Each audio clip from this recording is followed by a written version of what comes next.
Ok, xin chào tất cả các bạn quay trở lại với kênh channel của Tỏ Bá HTV nha. Lúc sửa lúc nó thì cú cho nên nó sẽ luôn câu nữa. Nó cú tổ hơi. Nhưng để tụi kênh channel nhá hồi YouTube thì Tỏ Bá HTV nó nữa. Lúc sửa lúc nó cú cho nên nó sẽ luôn câu. Để nó mới phư luôn câu gần câu nữa này sai nè. Luôn câu nữa. Đó nè. Họ chỉ mõ từ lũ thế nè, lo thế ạ. Lúc sửa nó cú cho nên nó sai nè. Nhất tỏ nó. Để nó nè lòng câu muốn súng câu nhất tao nó nè. Ok để nó cho lòng câu muốn súng câu cần câu lại tụi lòng câu muốn súng câu cần câu nhất cho họ pe ở lúc sau này nó nè. Thì hôm nay anh em được chiên nướng gái đẹp nhá anh em, đấy ngắm gái đẹp đây rồi, đây này, thấy chưa đủ đây này, đậu xanh đây, gái đẹp đó. Đây là hai đứa đẹp nhất trong làm mình nhá mọi người này. Đang tự sướng nha.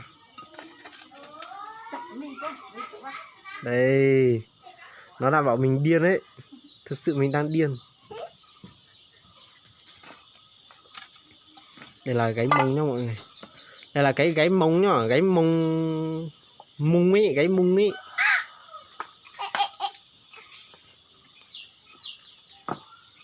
Đây. Đấy, chụp ảnh đẹp chưa? Ghê chưa? Đấy. Đây này. Thấy chưa? Ảnh đây này. Nó đẹp ghê.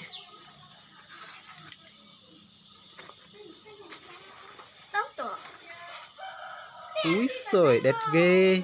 Đấy, mọi người thấy chưa? Đấy.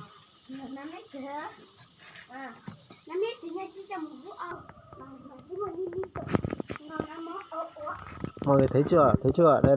Đó, gái đẹp. Gái đẹp vùng cao của Tây Bắc nhá, đây. Đấy. Để nó có muốn dùng câu nữa.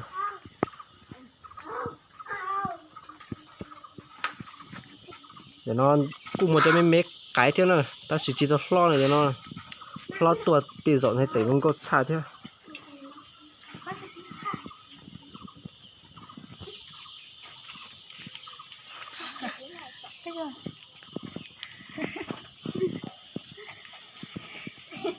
Lớn chưa?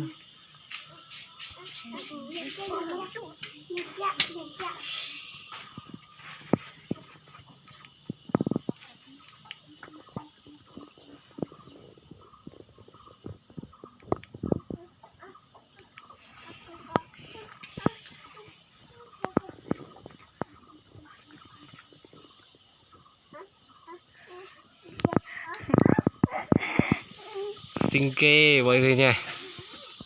Đó, xinh ghê.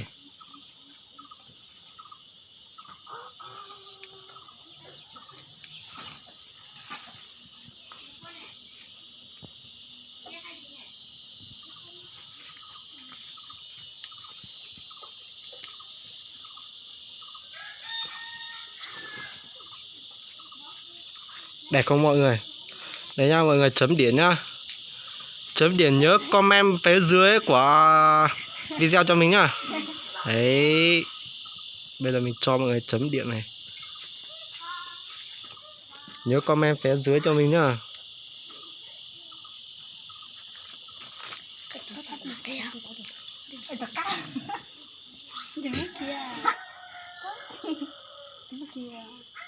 Đây là váy của người Mông nhá mọi người. Đấy, đẹp chưa? Hình bướm đấy. Đây, bướm xinh nữa.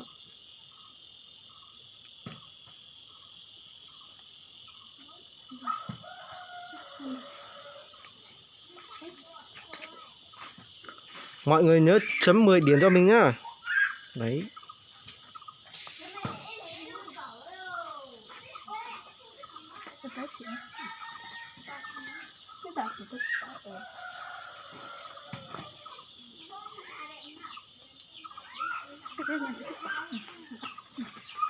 Đây gái xinh chạy rồi anh em ơi.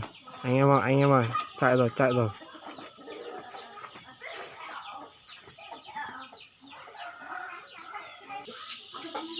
Ok, xin chào anh em nhá.